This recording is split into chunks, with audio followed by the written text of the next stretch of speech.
سلامونه ګرانو کتونکو، دیدار یوسف زیم د امازون فری کورس په سلسله کې نن چې کومه ویډیو ده دا به موږ په مینج انوینټري باندې مینج انوینټري دې ته وایي چې کله موږ د دغه سره د سپلایر سره خبره وکړه پروډکټ زموږ فاینل شو نو د دې نه مخکې چې شپ شي دلته موږ په امازون سیلر سنټرل اکاونټ کې د هغې انټري کوو. نو دا انټري ډېره زیاته ضروري ده او دا به څنګه کوو د دې تاسو ته اوس زه ډیمو ښیم. دلته به موږ راشو د خپل اکاونټ له کله چې موږ اکاونټ له راشو نو آلریډي موږ دلته دا کتی شو چې دا کټلاګ دی ایډ پروډکټ موږ آلریډي چې د پروډکټ ایډ کړی دی نو انوینټري له موږ راشو او مینج انوینټوري ټیک شو چې کله موږ مینج انوینټوري دا کلیک کو نو موږ به دې پیج ته راشو زموږ پروډکټ به آلریډي لیست لکه دا چې لیست دی بیا په دې کې چې کم که د چا ډېر پروډکټ سي نو هغه به پکې خپل پروډکټ لکه منتخب کړي. ما دلته دا یو پروډکټ دی دا ما کلیک کوو نو چې دا کله ما کلیک کوو نو موږ دې پیج ته رالو. دلته اوس تاسو دا کتی شئ مختلف نور آپشنز دي خو دا ایډیټ لیسټینګ دې ځنه خپل لیسټینګ هم ایډیټ کولی شو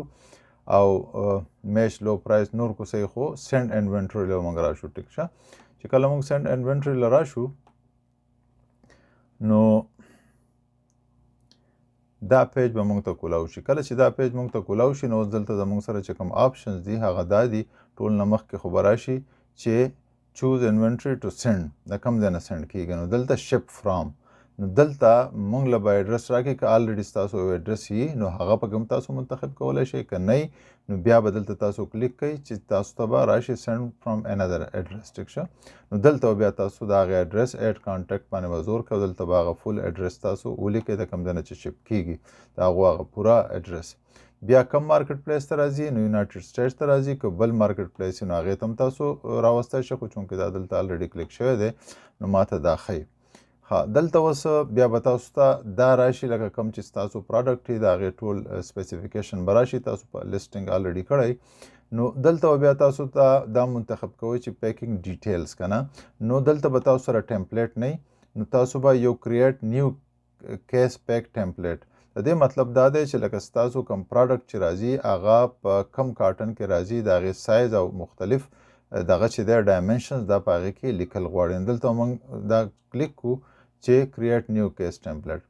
دلته موږ اوس دا موږ ته ښیي چې لکه دغه پیکیج چې راځي یا کارټن چې راځي نو هغه د هغې تاسو څه نوم ولږدئ که تاسو له هر یو نوم ایښودی شئ دلته به د خپل پروډکټ نوم ولیکئ کارټن باندې چې کوم لیکلی کېږي. ښه یونټ پر باکس اوس دا ډېر ضروري ده لکه اوس تاسو له کوم پروډکټ چې راځي هغه به په یو باکس کې دا باکس چې په دې کې به د دې تعداد څه 20 بی 30 بی 50 بی 10 بی نو هغه به تاسو دلته ولیکئ. بیا به د باکس ډایمنشنز چې دی دا به تاسو د دغه نه د خپل سپلایر نه دا معلوموئ دا ټوله خبره به سره تاسو اول کړي چې لکه تاسو به زمونږ فرض که 1000 پروډکټس دي نو د 1000 پروډکټس چې دي دا به په څومره کارټنو کې راځي او هغه به تاسو ته حساب وښیي په هغې حساب باندې د کارټن سایز به تاسو د هغو نه دغه کوي دا دلته به تاسو تعداد ولیکئ چې په یو باکس کې 30 دي 50 دي د هغې نه پس به باکس ډایمنشن انچز ته به ورته وایي چې موږ ته د دې هایټ د دې لینت د دې ویډ چې دی هغه موږ ته په دغه کې وښیه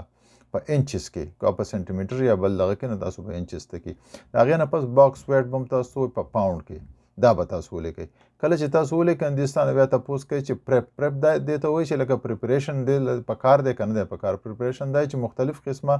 آبجکټس دي لکه اوس دلته ما منتخب کړی چې نو پریپ نیډډ ټیک ده نو که دلته زه نور ګورم نو ګوره دا د دې دپاره چې پریپ په کار وي لکه اوس دا لیکویډ دي نو لیکویډس کیدای شي هغه په خاص دغه کې بندول غواړي که نه شارپ څیزونه دي نو هغه بیا په بل کې لکه اوس دا د شارپ دپاره دی ټیک شه نو دا ټول د دې دپاره بیا خپل ریکوایرمنټس چې نو هغه به بیا تاسو ورته پوره کوئ. نو دلته زه دې له رالمه چې لکه دا اوس ما تاسو ته خبره کوله نو دا مختلف قسمه آبجکټس چې دي this way product does not require prep units might still require labeling لیبل خو پریپ پکې نه ریکوایر تاسو دلته کو نو بیا به د هغې لیبلینګ خو پکار دی نو دلته که ستاسو هر یو پروډکټ نو د هغې په حساب باندې که تاسو هغه کلیک کوئ نو تاسو ته به ووایي چې څه پریپ والا ریکوایر دی پریپریشن که نه ریکوایر نو بیا څه ضرورت نشته. ښه اوس دا دلته کپ دی په دې کې مګ دی په دې کې نه دی ریکوایر نو زه آلریډي دغه شی دی زه واپس لاړم دلته چې کله ما دا د دې ټول باکس ډایمنشن ولیکو نو دلته به زه بیا دا سیو کوم ټیک ده نو کله چې ما دا سیو کو الریډي د ما سره سیو شوی دی لکه اوس دلته زه باکسز دا الریډي زما دلته شته دی نو باکسز فرض کې دلته منتخب کړی دی ما ټیکال انسولیټډ مګ نو که زه پس یو باکس لیکم نو دوی ماته وایي چې په یو باکس کې 24 دي دغه شانتې چې تاسو کله هلته خپل ریکوایرمنټ ورکړئ نو دلته باکسز به راشي نو تاسو ته به وایي چې څو باکسز یو فرض که 10 باکسز دي او په هر یو کې 10 دي نو دلته بیا هغه تعداد ولیکئ او ریډي ټو سینډ نو دا به لکه بیا د هغې نه پس چې تاسو ریډي ټو سینډ کړئ نو تاسو به دویم دغه ته لاړ شئ دویم پیج ته به تاسو بوځئ کنفرم شپینګ دې له به بیا دې پیج له به مونږ راشو موږ ته به دا په دې پیج کې ښیي چې لکه باکسز څومره دي یونټ څومره دي ټیک شو او پرنټ آل اس کے یو دغه دا لیبل نو اوس به موږ خپل د دې دپاره چې کوم لیبل دي هغه به موږ له دیو پرنټ کوي نو موږ به په دې باندې کلیک کړو چې یاره موږ له دا تاسو دا لیبل چې دي دا ټولې پرنټ کوي نو دا اوس موږ ته بیا وایي چې لکه په کم سایز کې یو اس لیټر چې دی دا د ټول نه کامن سایز نو په یو اس دپاره نو موږ به وایي چې په دې دغه کې موږ له دا ټول لیبل چې دي هغه موږ له پرنټ کوي پرنټ آل څومره چې وو نو بیا به د دې نه پس مونږ په دې دغه باندې زور کو پرنټ آل باندې چې کله مونږ په پرنټ آل باندې زور کو نو مونږ دې پیج ته راشو چې لکه دې پیج کې بیا مونږ ته بیا څه وایي چې کنفرم شپینګ اوس مونږ دا شپینګ چې دی دا به کنفرم کوو نو چې کله مونږ دا شپینګ کنفرم کو دلته ویو له به راشو نو بیا مونږ ته دې ښیي چې لکه په کم ډیټ کې تاسو بیا شپینګ کول غواړئ ټیک شو کنفرم شپینګ د دې کې به مونږ بیا خپل ډیټ ورکو او دا به مونږ چې کوم ډیټ منتخب کو ضروري ده چې هغه ډیټ دی بیا دوه قسمه ډیلیوري سمال پارسل ډیلیوري او لیس دین ټرک لوډ نو زمونږ دا چونکې سمال کاټنی نه دا وړې وړې کاټنی دا مونږ په دغه سمال پارسل ډیلیوري کې کو او بیا به سره دلته به سلیکټ کو شپینګ کیریئر شپینګ کیریئر دی ته وایي چې لکه دا زمونږ سره د امیزان چې کوم دی د دوی سره خپل پارټنر کیریئر نو هغه به بیا منتخب کو خو دا څیزونه چې دي دا به ټول تاسو له هغه کوي دا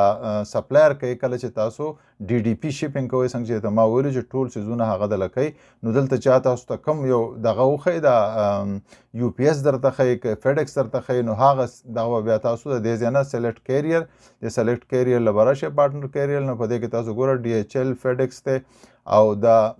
نور دی یو پی ایس ته یو پی ایس ایس ته دا تاسو بیا منتخب کولی شئ په دې کې به یو منتخب کوئ او کله چې دا منتخب کوئ نو بیا به ښکته راشئ دلته چې دا کله شو نو اکسپټ چینجز اینډ کنفرم شپینګ نو بیا به تاسو دا چې دی دلته به ښکته راشئ اکسپټ چینجز اینډ کنفرم چارجز اینډ کنفرم شپینګ نو دا به ستاسو شپینګ چې دی دلته به دا شپینګ مکمل شي او بیا به دلته تاسو کوم دغه چې دی دا پرنټ باکس اینډ شپینګ لیبل دلته به اوس چې دی د باکس او شپینګ لیبل چې دی هغه به لکه اوس موږ له پرنټ چې دی دا تاسو کتی شئ دا به هغه بارکوډ دي کوم چې پروډکټ باندې یا کوم چې موږ سکین کوو نو دې ته اف ان اس کې یو وایي او دا نور چې کوم دی دا اوس دغه لیبل دي دا زمونږ د باکس یا د غټ باکس لیبل دي ټیک شو دا درې واړه جدا سیزونه دي دا په باکس باندې لګېدلي دا په پروډکټ باندې لګېدلي او دا چې کوم دی نو دا زمونږ دغه دی دا یو پی سی کوډ دی او دا صرف په لیسټینګ دپاره پکاري ها زمونږ انوینټوري چې وه دلته لکه مینج شوه مونږ سینډ کړه دی خوا د دې نه چې کوم مونږ دا دوه قسمه دا لیبلې مونږ د امیزان نه ځان له ډاونلوډ کړې دغه اف ان اس کې یو لیبلې او دا نور چې کوم دغه دپاره چې کوم لیبل دي د کاټن دپاره نو دا دواړه به بیا تاسو خپل دغه ته ولېږئ سپلایر ته چې هغه بیا په پروډکټ باندې او په باکسونو باندې ولګئ ځکه چې دا مخکې تاسو ځکه دا ټول څیزونه مکمل وي چې ستاسو سره دا لیبل نه نو بیا چې دلته راشي نو بیا په امیزان لګئ په هغې بیا ستاسو نورې پیسې لګي نو ښه دا ده چې لکه تاسو د خپل دغه سره خبره کړي د سپلایر سره خبره کړي او دا لیبل بیا تاسو پرنټ کړئ او هغو ته یې ولېږئ یا پی ډي ایف فارم کې هم لیږلی شي هغو به یې ځان له پرنټ کړي ښه اوس خبره کوو د پی پی سی یا د اډورټایزنګ کله چې ستاسو پروډکټ راشي څنګه نو د دې خو لازمي خبره ده چې دا به مخکې راوسته غواړي او کله چې دا تاسو فرنټ پیجز ته راولئ نو په دې باندې به تاسو خپل ایډ لګوئ اډورټایزنګ ورته وایي پی پی سی ورته وایي پی پر کلیک د هغې طریقه څه ده هغه تاسو ته اوس ښیم په دې ډیمو کې او دا زمونږ د دې پوره امیزان سلسلې آخري ویډیو ده او د دې باندې به زمونږ دا سلسله چې ده دا به ختمه شي نو تاسو ته اوس ښیم چې تاسو خپل پروډکټ به څنګه اولنی پیجز ته راولئ او څنګه به د هغې اډورټایزمنټ کوئ طریقې څه ده او په دې کې بنیادي ټیکنیک څه دي ښه دلته چې کله مونږ راشو دې پیج ته به بیا راشو نو دلته تاسو دا دغه کتی شئ دې له به موږ راشو اډورټایزنګ له. ټیک شه چې کله تاسو اډورټایزنګ له راشئ نو کمپین مینیجر، نو کمپین مینیجر به موږ کلیک کوو. کله چې موږ دا کلیک کوو نو دلته به موږ ته راشي سپانسرډ پروډکټ، سپانسر برانډ یا سپانسر ډسپلی. نو موږ به وایو چې یاره موږ خپل پروډکټ چې دی هغه سپانسر کوو. دې پیج له به راشو. کله چې دلته مونږ راشو نو تاسو کتلی شئ ایډ ګروپ سیټینګ، دلته وله تاسو خپل دغه له یو نوم ورکولی شئ، د خپل پروډکټ نوم وله ورکئ. فرض کې زه وله ورکمه چې دا ورله ما ورکو، ښه دا نوم شو، هر څه نوم تاسو ورکولی شئ. بیا به ښکته اوس راشو پروډکټ له. پروډکټ له چې کله مونږ راشو نو که ستاسو سره ډېر پروډکټ نو دلته تاسو ASN باندې یا SKU باندې تاسو هغه سرچ کولی شئ خپل پروډکټ، او که یو وي نو په خپل راوالي. دا دلته زما دلته یو پروډکټ دی، آوټ اف سټاک هم دی، خو بهرحال هغه راواخیسته نو زه ورته وایم چې دا ماله ایډ کې زه دا دې باندې ایډ چلوم یا کمپین دغه پې چلوم. نو دیو دلته دا زما پروډکټ چې دی راوستو. انټر لیسټ، اپلوډ او سرچ هر یو ته دغه کولی شي. دلته راغی. ښه اوس مخکې به مونږ ځو. مخکې چې ځو اوس ما ته وایي چې ټارګټینګ. اوس دلته بنیادي خبره دا ده چې اټومیټک ټارګټینګ کې که مینول ټارګټینګ. اټومیټک ټارګټینګ مطلب دا ده چې تا ټوله ګیره امیزون له په لاس کې ورکړه، په خپل حساب باندې وباسي. ځکه چې که هغه اټومیټک ټارګټینګ کې که پروډکټ سي، که کیورډ وي، که هر څه وي، که ستا خوښ وي که نه خوښ، خو هغه به هغه ایډ له هغه ورکوي او ستا پیسې به ضایع کېږي. نو موږ به لکه دې له راځو، ښه خبره ده چې موږ مینول ټارګټینګ له ورشو. مینول ټارګټینګ له چې کله موږ رالو نو دلته دا لاندې دغه بدل شو. دی اوس ما ته بیا وایي په مینول ټارګټینګ کې چې کیورډ ټارګټینګ کې که پروډکټ ټارګټینګ کې. ګوره چې کله ستاسو نوی پروډکټ وي که نه نو کیورډ ټارګټینګ چې دی هغه ښه نه دی. د هغې بنیادي وجه دا ده چې کله کیورډ ټارګټینګ دې کوي نو په دې کیورډ کې کیدای شي نوي پروډکټس ومي او ستا ایډ ته څه خاص فایده میلاو نه شي. نو که ته پروډکټ په خپله ټارګټ کړې نو د هغه ته ډېره فایدهمنه ده. نو موږ به لکه دلته وکړو چې یاره پروډکټ ټارګټینګ. چې کله موږ پروډکټ ټارګټینګ ورله دله کلیک کو نو بیا موږ ته ښایي چې په پروډکټ ټارګټینګ څنګه تاسو کوئ، کیټګریز یې کوئ که انډیویژول پروډکټ کوئ که څه کوئ. نو موږ به وایو چې کیټګریز هم نه کوو، ځکه کیټګري دلته راوستو. نو په دې کې چې اوس څومره کیټګریز نو ټول باندې به موږ دا ایډ بالته ځي. نو ضروري نه ده چې زمونږ هغه، ځکه چې دا خو غټه کیټګري ده، هوم اینډ کچن، نو څوک به څه اخلي، څوک به څه سیل کوي. نو په دې کې لکه موږ دا نه غواړو چې زمونږ هغه ایډ داسې لاړ شي. موږ به خپل پروډکټ دغه باندې وکړو چې انډیویژول پروډکټ باندې وکړو. نو انډیویژول پروډکټ چې اوس دې موږ ته وایي چې یاره سرچ کوې څه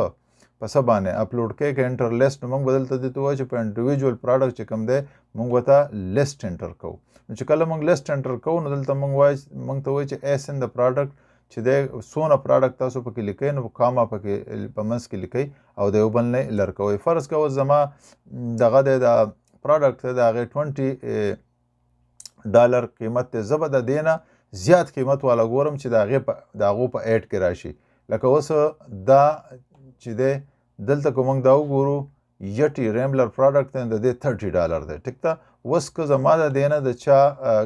قیمت کم وي، لکه دې ته که موږ وګورو نو دا 24 دی، دا بهرحال هم د هغې نه زیات دی، دواړه پکې موږ لیکلی شو. ښه دلته بیا موږ ګورو چې د BSR رینج څه دی، د دې منتلي سیل څومره کېږي که نه، او دا ASN دلته که دا ASN ستاسو سره د جنګل سکاوټ نه وي، دا کوم سافټویر ما تاسو ته په بله ویډیو کې ویلی نو بیا به دا ASN دلته دا به داسې نه ښکاري. نو تاسو دا ASN چې کوم دی هغه د لاندې نه هم لکه همیشه چې تاسو یو پروډکټ کولاو کوئ نو ښکته لاړ شي، تاسو ته ما مخکې وویلو، او دلته نه به تاسو دا ASN به دلته لیکلی نو هغه به دې ځای نه تاسو کاپي کوئ. دا دی ASN، دا همیشه د B نه شروع کېږي، دا ASN دی. دلته نه هم کاپي کولی شئ، او زه چونکې دلته لیکلی دی نو زه به دا ASN ما راواخیستو، دلته دا کاپي، دلته ما دا کاپي کو. کله چې دا دلته ما کاپي کو نو کمپین نه دی، دلته به زه دا پیسټ کوم. دا چې کله ما دلته پیسټ کو زه پسې اوس کامه ورکم، بل هم پیسټ کولی شم. فرض که دویم په سره ما پیسټ کو، دا مې راواغستو، د دا ASN مې هم دا بل کمپیټیټر دی، د دې قیمت هم زیات دی. خو تاسو به همیشه هغه کمپیټیټر ګورئ په سنګل پروډکټ کې چې ستاسو نه د قیمت زیات وي، چې ستاسو نه د دې قیمت زیات وي، او دلته به بیا دې ته به دلته لاندې په دلته به دې ته شو کېږي په دې دغه کې دا سپانسر پروډکټ چې دې ځایونو کې به ورته شو کېږي. نو چې څوک دې پیج له راځي دې فایده دا وي چې څوک دې پیج له کله راځي یا څه اخلي نو چې لاندې راشي نو د دې په شانتې نور پروډکټ ورته امیزون راولي نو بیا ګوري که دې قیمت ښه دی نو هغه کولاو کړي. د دې فایده دا وي. که فرض که ستاسو هغه قیمت چې دی هغه د دې نه د دغې نه زیات وي نو بیا خو څه فایده نشته چې په دې پیج باندې ته خپل یا د ASN سره ته خپل پروډکټ چې دی هغه ایډ له ورکړې. دا بنیادي خبره ده. ښه دلته اوس موږ دا دویم هم راواخیستو او دا هم ولګه او اوس زم چې دا موږ له ټارګټ کا نو دی چې کله موږ له دا ټارګټ کې دلته به بیا موږ دا ډبل چک کو چې آیا بل څه شی خو نه دی نو دا پراډکټ به په خپل وګورو چې دا ایرټیل ایمرالډ دی دا سویس ټیک دا دواړه ټیک دي. ښه اوس دلته راځو لکه بیډ له اوس دلته دیو تا ته وایي چې لکه ته پې څونه بیډ لګولی شي. اوس دا بنیادي خبره دا ده چې دلته د دغه والا چې کوم دی ایرټیل ایمرالډ والا چې کوم دی د 0.18 لګولی نو موږ به کوشش دا کوو چې د ده نه یو 2 سنټه زیات کړو ځکه چې زموږ دا بیډ پسې وای نو کله چې پې زموږ بیډ سې وای نو زمونږ دغه ته به خلک راځي. ښه ما اوس دا 20 کو او زه یم چې دا سیو کوي دغه شانتې دا 0.37 دی نو زه به 0.39 کم دا مې هم سیو کو دا دوه سیو شو. اوس چې دی نور دا دوه ټارګټ که تاسو هر څومره پکې تاسو ټارګټ کولی شئ ستاسو خوښه ده خو داسې پراډکټ به ګورئ چې د هغې سیل زیاتي او بلې ستاسو نه قیمت زیاتي. دا دوه خبرې به تاسو په ذهن کې یادې ساتئ. ښه اوس دا وشو. اوس نیګیټیو ټارګټینګ نیګیټیو پراډکټ ټارګټینګ دا دی چې لکه څه څیزونه تاسو سټریټجي داسې ده کمپین کې چې تاسو ته څه ایکسکلوډ کول غواړئ. ایکسکلوډ دا چې لکه ته وایې چېرې دا لفظونه دې پکې نه نو ایکسکلوډ برانډ یا ایکسکلوډ پراډکټ کو ته څه ایکسکلوډ کې وایي چې دغه ستا قیمت کم وي ستا د پراډکټ نه ته وایې چې دا ته ایکسکلوډ کا بس هغه ته ایکسکلوډ کې دلته ولګي نو په هغې باندې به ستا ایډ نه لګي. خو په دې کې بیا ضرورت هم نه ځکه چې الریډي موږ چې کوم ایس ان ورکړي دا به صرف په هغې باندې لګي خو دا که پکې کوئ نو هم کولی شي که نه څه خاص ضرورت هم نشته. ښه اوس بله غټه خبره ده چې کمپین بیډینګ سټریټجي. اوس په دې کې بیډینګ سټریټجي ستا سره څه ده چې دا 3 څیزونه دي. اوس ګوره ډاینامیک بیډز ډاون اونلی ډاینامیک بیډز اپ اینډ ډاون او فکس بیډز. نو په دې کې ښه د ټول نه دا ده چې ډاینامیک بیډز ډاون اونلی مطلب د دې دا دی چې کله تاسو یو بیډ ورکړی دی اوس موږ هلته 0.20 فرض که دلته ورکو او د دې دا 0.20 موږ ورکړی دلته زموږ د کمپیټیټر 0.18 دی نو کله چې موږ دا بیډ دله ورکو نو زموږ دا په دې ځای فکس شو. خو کله دا 0.18 په ځای 0.15 ته راشي یا 4 ته راشي که نه نو موږ به الریډي دومره زیاتې پیسې ورکوو نو زموږ دا ورپسې هم راکوزېږي په دغه حساب باندې نو دې ته موږ وایو چې لکه ډاون اونلی. نو موږ به دا دغه کو کلیک کو چې لکه کله دا بل بیډ ډاون کیږي نو زموږ دا دی سره ډاون کوئ. دلته چې اوس دا دویم چې دی اپ اینډ ډاون. اوس لکه بعضې وخت داسې شي چې لکه په دې تاسو ډیلی نظر به ساتئ روزانه چې لکه کم څه خیږي که کوزېږي. ښه اپ اینډ ډاون ځکه نه دي پکار چې اوس اپ شي هغه ډېر زیات اپ شي تاسو هغه پسې هم اپ کیږي نو ضروري خو نه دی چې لکه تاسو اپ تاسو وایي چې زموږ دی زیات بیډینګ ولګي یا پیسې دې زموږ زیاتې دلته ولګي. نو ښه دا دی چې ډاینامیک بیډ ډاون اونلی دې سره موږ راشو. ښه بیا دلته سیټینګ کې چې نور راځو نه ښه کمپین ته د کله نه سټارټ کې سټارټ څه دی او اینډ ډیټ څه دی. نو دا دواړه چې دي دا دواړه به تاسو بیا پکې هفته کمپین کوئ 10 ورځې کمپین کوئ ګورئ به دلته به راځو اوس مونږ بیډ له ډیلی بجټ. نو ډیلی بجټ وله تاسو په خپل حساب ورکولی شئ چې څو ورځې لکه تاسو چلول غواړئ خو عموما چې ستاسو د پراډکټ چې کومه ریونیو وي لکه د هغې 10% چې دی ریونیو لکه پرافټ یوازې نه دا ټوټل ستاسو فرض که 1000 چې دی پراډکټس دي او د هر یو قیمت څومره دی نو هغه چې تاسو راوباسئ د هغې 10% تاسو په بجټ کې ورکولی شئ او بیا هغه بجټ چې دی تاسو په ورځو تقسیمولی شئ چې دغې نه څو ورځې جوړېږي او څو ورځې زه ډیلی بجټ ورکړم. یا که ورځ به تاسو 2 ورځې بجټ ورکوئ او خاص هغې ته ګورئ چېرې څومره سیل کېږي یا دا نورو بیډ چې دی هغه څومره دی نو په هغې حساب تاسو هغه ډیلی بجټ کې ورکولی شئ او بیا به دلته نه کمپلین لانچ کوئ. نو ستاسو کمپلین به لانچ شي خو چې لانچ هم شي نو بیا به روزانه دغې له راځئ او ګورئ به چې دا نورو بیډینګ سټریټجي چې ده هغه څنګه چینج کېږي او کمیږي زیاتېږي یا زه د چا نه کمولی شم زیاتولی شم یا نوره څه دغه په هغې کې ګنجایش زما سره جوړېږي که نه. ښه ملګرو دا پوره سلسله چې کومه وه دا 8 ویډیوز وو د امیزون په حواله باندې فری ویډیوز وو د هغې سلسله وه او دلته دا زمونږ دا سلسله ختمه شوه. دا چې دی امیزون اف بی ای دا صرف یوازې د هول سیل لپاره نه دی بلکې د پرایویټ لیبل یا څوک خپل برانډ جوړوي د هغې دپاره هم دی بلکې څومره چې هم تاسو د اف بی ای دغه ګورئ پراډکټس ګورئ یا د هغې سیلینګ سټریټجیز ګورئ نو په ټولو کې دا اپلای کولی شي او دا ما ستاسو دپاره دا ویډیوز ریکارډ کړي کوم څه چې ما زده کړي په ای کامرس کې. نو بهرحال هیله ده چې تاسو به ترې فایده واخلئ او د کتو او د زما د چینل لایک کولو د ټولو ملګرو جهان مننه.